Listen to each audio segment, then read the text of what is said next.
ami te blesse, c'est différent. Quand un frère te blesse, c'est le sang. Même si tu fais semblant, ça va commencer à mijoter en toi. Évite les confrontations. 3. Priez pour votre cœur continuellement. Priez. Ne minimisez pas la chose. J'ai vu beaucoup de gens minimiser ce genre de situation. Ça s'est très mal terminé pour ces personnes-là. Oui, c'est vrai que mon frère m'a fait ça, c'est vrai que ma mère m'a fait, c'est vrai que ma belle-mère m'a fait ça, mais bon, ça va.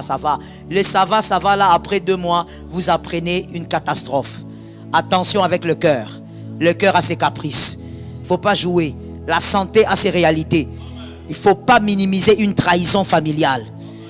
Ton frère t'a trahi, ta femme t'a trahi, ton père t'a trahi, ton mari t'a trahi. Ne minimisez pas ça. Priez pour votre cœur. Est-ce que quelqu'un m'entend?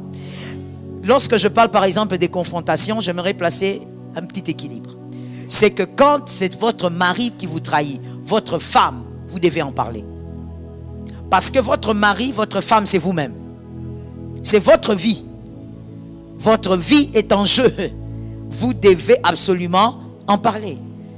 Vous pouvez décider de ne pas vivre avec votre frère, mais vous ne pouvez pas décider de ne pas vivre avec votre femme, avec votre mari. Donc, dans le cadre conjugal, il faut en parler.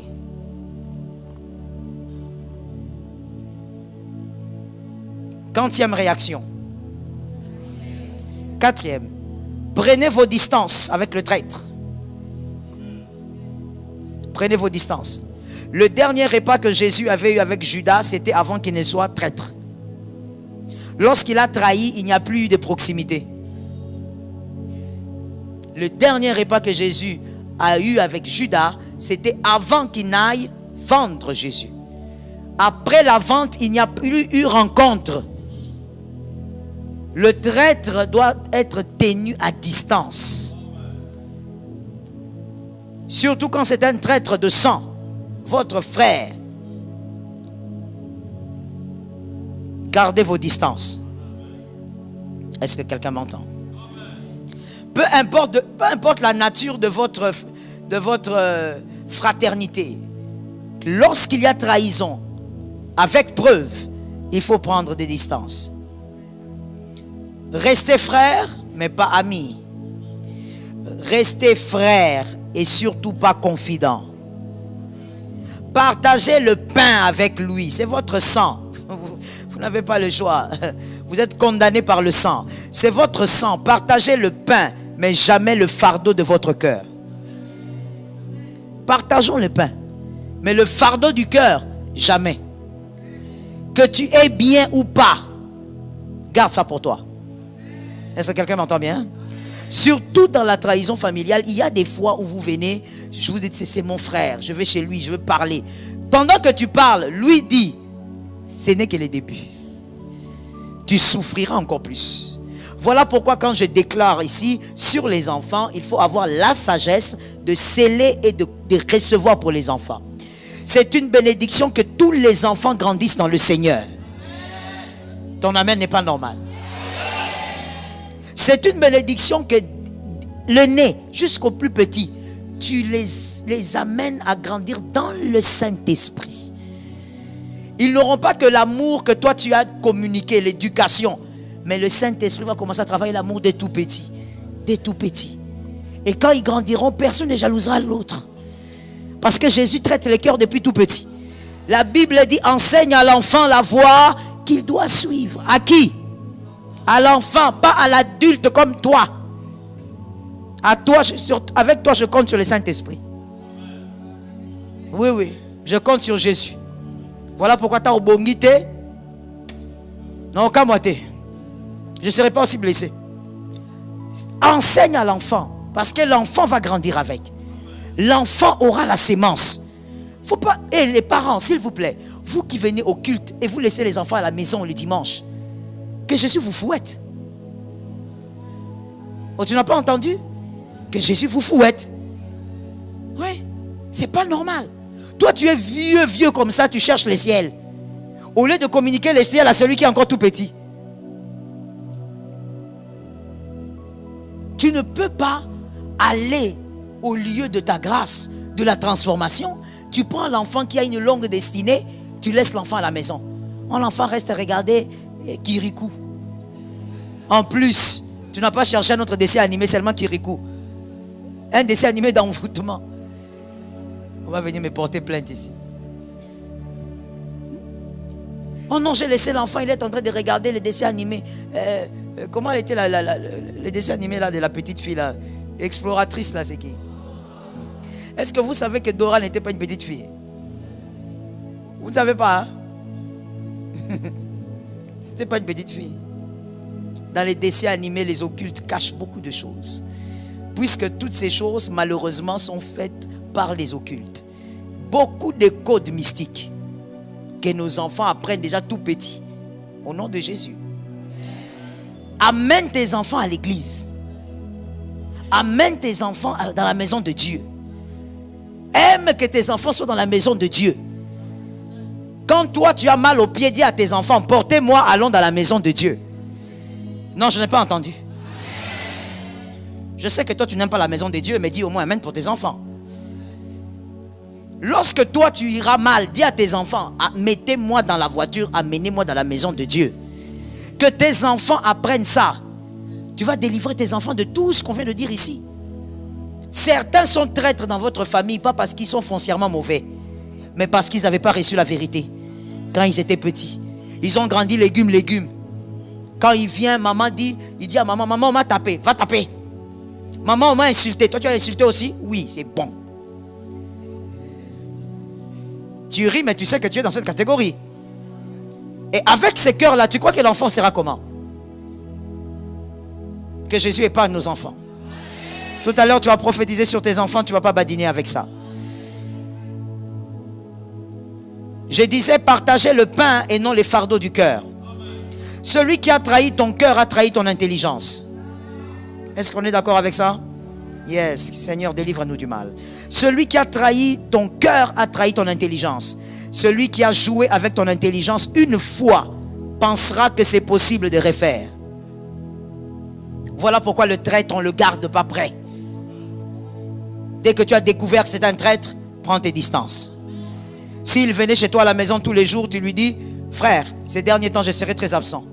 Ah, tu seras où? À l'église. Parce que si tu dis au travail, il va te suivre là-bas. Et ce qui est bizarre, c'est que les gens qui ont des cœurs tortueux ne suivent jamais à l'église. Prends tes distances. Regarde un voisin, dis-lui, il ne faut jamais avoir honte de prendre ta destinée en main.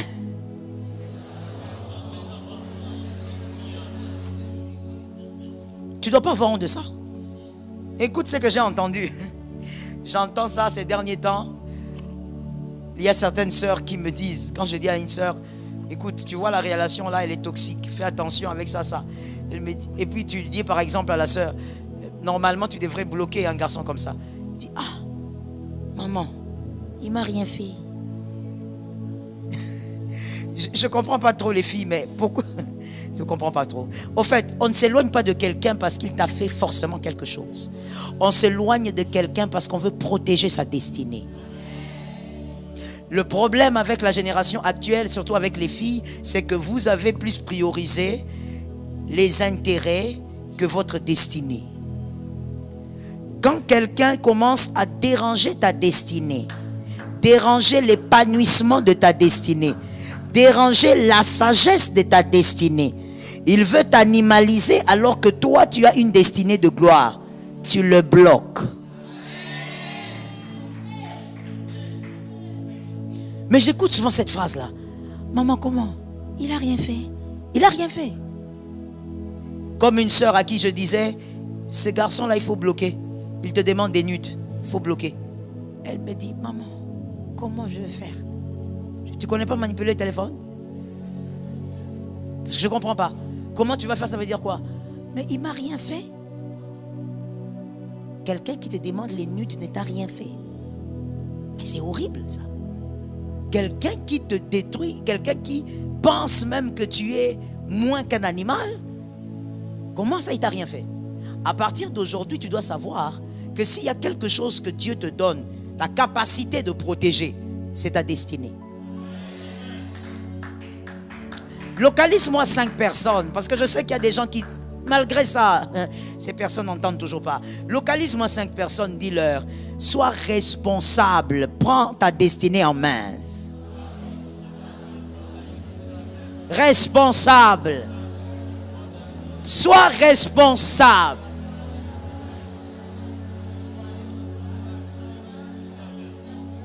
Ça a été dit? Ça a été dit? Maintenant, on va le dire comme des Quinois. Localise un Quinois, dis-lui, cola.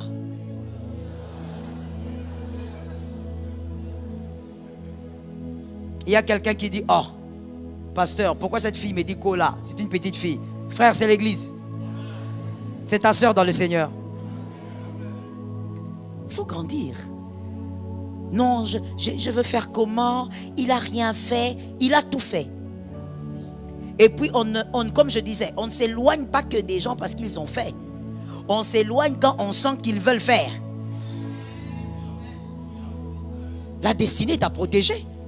On n'a pas deux vies sur terre. On n'a qu'une seule sur terre. Quand je sens que mon foyer est en danger à cause de toi, je m'éloigne de toi. Il n'y a pas de négociation. Oh non, il faut quand même être équilibré. Il faut quand même demander aussi à ton mari. Hein? Ma soeur, tu as menti. Tu as menti. Avec mon mari, c'est pour la vie. C'est ce qu'on a signé devant le Seigneur et devant les hommes. Toi, façon. Tu es dans la barque, je peux te sortir de la barque. Il faut toujours avoir la liberté dans la vie de sortir qui on veut de la barque. Je sais que ça dérange, mais c'est la vérité. C'est la vérité.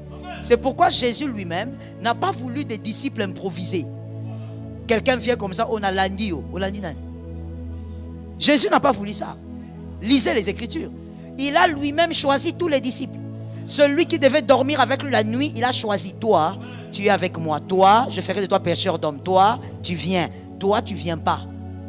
Et même les femmes qui l'accompagnaient, il a choisi qui devait l'accompagner. On en parlait tout à l'heure là, dans une émission. Marie de Magdala est venue là.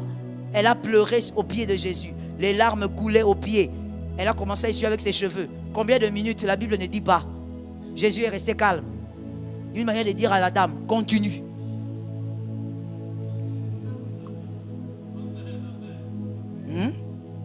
Même là, Jésus a choisi qui pouvait l'essuyer les cheveux, l'essuyer les pieds avec les cheveux, qui pouvait pleurer sur ses pieds.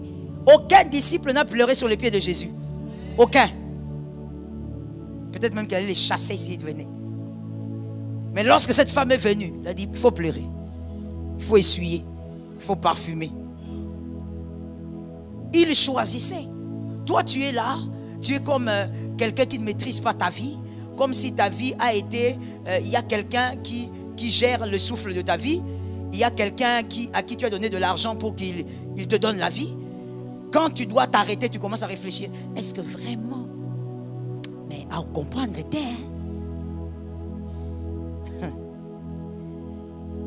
des fois, on n'a pas besoin que les gens comprennent.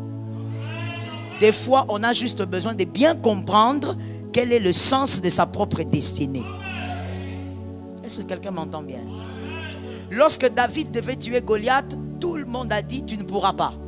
David pouvait aussi dire, bon, finalement tout le monde ne croit pas, je laisse. David a dit, même si vous ne comprenez pas, moi je sais ce que j'ai dit. Moi je comprends ce que moi-même je dis. Regarde quelqu'un, dis-lui, quand il s'agira de ma destinée, je ne négocierai pas. Ne négocie pas. Toi, on vient t'épouser, mademoiselle, on te prend. Le monsieur qui veut t'épouser te dit, moi je vais t'épouser, mais tu dois savoir que d'abord, regarde comment il te manipule, un toxique, un pervers narcissique.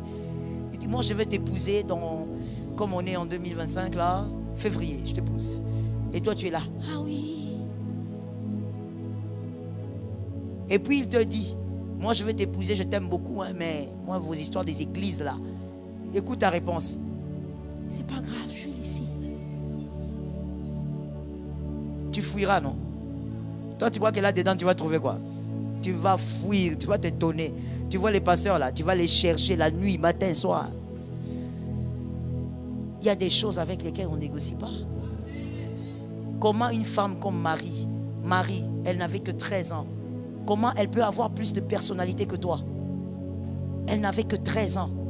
Elle ne connaissait même pas la Torah. Toi, tu as la Bible. Elle, ce sont les sacrificateurs qui lisaient et qui venaient donner. Elle n'avait même pas le droit de s'approcher. Toi, tu as le Saint-Esprit. Mais tu manques de personnalité au point de jeter ta destinée pour un mariage. C'est que Marie n'a pas été capable de faire. Marie a dit à Joseph, je suis enceinte. Tu restes, c'est bon. Tu restes pas, c'est bon. Je sais qui m'a parlé. Protège ta destinée. 40e point. Le comportement face à la trahison. Ne colportez pas sa trahison. Ne colportez pas une trahison. Lorsqu'on vous a trahi en famille, n'allez pas commencer à raconter à tous les membres de famille. Regardez, Julien m'a trahi. Regardez, Hervé m'a trahi. Ne colportez pas. Pourquoi? Cette démarche va métamorphoser votre cœur. Plus vous parlez, c'est quelque chose de naturel, hein? Plus vous parlez d'un mal, ce mal continue de vous déranger. Vous avez compris ça? Plus vous en parlez, ce mal continue de vous tourmenter. Alors ne colportez pas le mal parce que ça va déformer votre cœur. Et il y a aussi notre réalité avec le mal qu'on colporte, c'est que plus vous parlez d'un mal, vous êtes en train de manière tacite de revendiquer vengeance. Quand vous dites à gauche, on m'a trahi. Tu dis à droite, on m'a trahi. Tu viens ici, tu dis qu'on t'a trahi. Tu es en train de manière tacite, en train de revendiquer la vengeance. Or, ce n'est pas toi qui vas venger. La vengeance appartient à l'Éternel. Arrête de vouloir déformer ton cœur. Tu as été mordu par un monstre, ne deviens pas un monstre. Garde ton cœur. Tu apprends que Hervé t'a trahi, reste dans ton coin, prie pour ton cœur. Si tu es marié, tu vas partager avec ta femme, avec ton mari. Ça s'arrête là. Si tu es célibataire, reste avec dans ton cœur. Tes parents sont là, tu peux partager avec les parents. Mais ne va pas distiller parce que ça va atteindre ton cœur. Ce qui ne te faisait pas trop mal va s'amplifier. Évitez de parler d'une chose qui vous fait mal. N'en parlez pas beaucoup. Ça va déformer votre cœur. Au nom de Jésus, tu es une étoile brillante. Tu ne peux pas laisser quelqu'un déformer ton cœur. Ça tombe sur toi. Est-ce qu'avant que je ne donne une dernière sagesse pour ce soir, est-ce que quelqu'un peut regarder un voisin et lui dire l'une des phrases qu'il a marquées dans l'enseignement? Allez-y.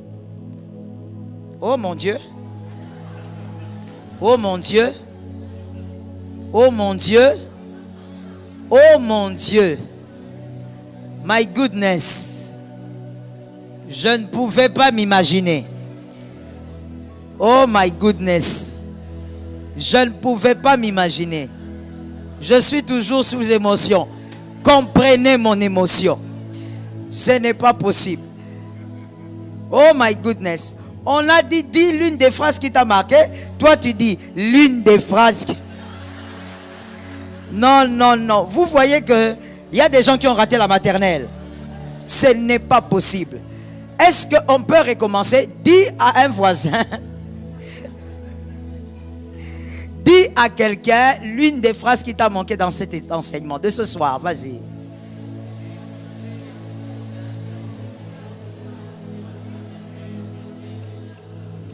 Amen.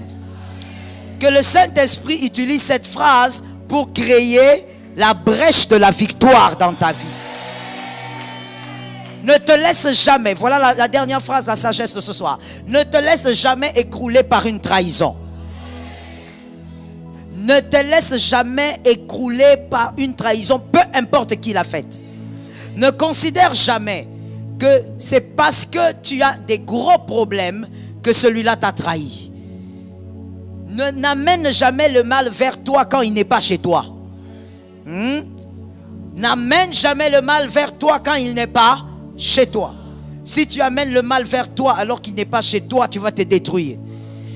Est-ce que quelqu'un m'entend? Judas a trahi Jésus parce qu'il est Judas. Il a trahi Jésus parce qu'il est envieux. Ce n'était pas la faute de Jésus. Judas a trahi Jésus parce qu'il voulait plus d'argent. Parce que pour lui, Jésus était comme sa marchandise. Alors toi, ne laisse pas ton cœur être atteint. 2025, on t'a trahi par un membre de famille. Fais passer et évolue par la grâce de Dieu. Celui qui trahit est toujours plus faible que celui qui a été trahi. S'il était fort, il ne t'aurait pas trahi. C'est le marapéa. C'est le plus faible qui trahit le plus fort. Ça a toujours été comme ça. Dans la Bible et dans l'histoire de l'humanité. C'est le plus faible qui fait quoi? Qui trahit. Celui qui est fort n'a pas intérêt à trahir. Celui qui est fort bosse sur sa destinée. Celui qui est fort est concentré sur sa brillance. Celui qui est fort est focalisé sur Jésus. Celui qui est fort, il compte sur Jésus. Celui qui est fort a mis sa confiance en Jésus. Celui qui est fort repose sur Jésus. Celui qui est fort même dans la petitesse sait qu'il s'élèvera. Celui qui est fort, il s'appuie sur Adonai. Celui qui est fort, il sait que Jésus agit déjà. Celui qui est fort n'a pas besoin que toi tu l'acclames. Il s'acclame lui-même, il se célèbre lui-même, il aime ce que Dieu fait avec lui, il croit en ce que Dieu fait avec lui. Celui qui est fort, il marche la tête haute. Localise-moi le voisin le plus proche, dis-lui, tu ne baisseras pas ma tête. Est-ce que tu lui as bien dit ça? Est-ce qu'il t'a regardé en face? Il y a des gens, quand on leur parle, ils regardent toujours en bas. Frère, c'est quoi? Hein? La philosophie de l'autruche, là, c'est pas bien. Arrête de regarder en bas, regarde dans les yeux, soit une femme, soit un homme. Regarde dans les yeux, dis-lui, tu ne mettras pas ma tête en bas. Localise un autre frère, une autre soeur avec qui tu vas t'adresser pendant quelques minutes maintenant. Localise ton partenaire. Localise ton partenaire. Cherche un bon partenaire. Ne cherche pas celui qui a un visage fermé. Ça ne sert à rien. Lui, malgré l'onction de l'église, il est toujours fâché. Mais quand il va sortir dehors dans l'impudicité, il va commencer à sourire. Localise celui qui a la foi. Tu as localisé le partenaire. Alors, parle ceci. Parlez-vous. Dis à l'autre ceci. Tu verras la gloire de ma destinée. Et je te promets une chose. Moi, tel que tu me vois, je ne te combattrai jamais. Je ne te jalouserai jamais. Je ne prendrai jamais ta part. Je n'arracherai pas ce qui te revient. Parce que je fais partie des femmes qui savent que le ciel a ma part. Je ne recevrai que ce que le ciel a libéré. Et donc, que Dieu garde ton cœur. Parce que devant tes yeux, je serai grand, puissant, fort, redoutable, faveur, grâce, miracle seront avec moi. Que ton cœur ne me jalouse pas. Je suis de la race des vainqueurs et je suis un conquérant. Tout cela arrivera avant ma mort par la grâce de Dieu. Au nom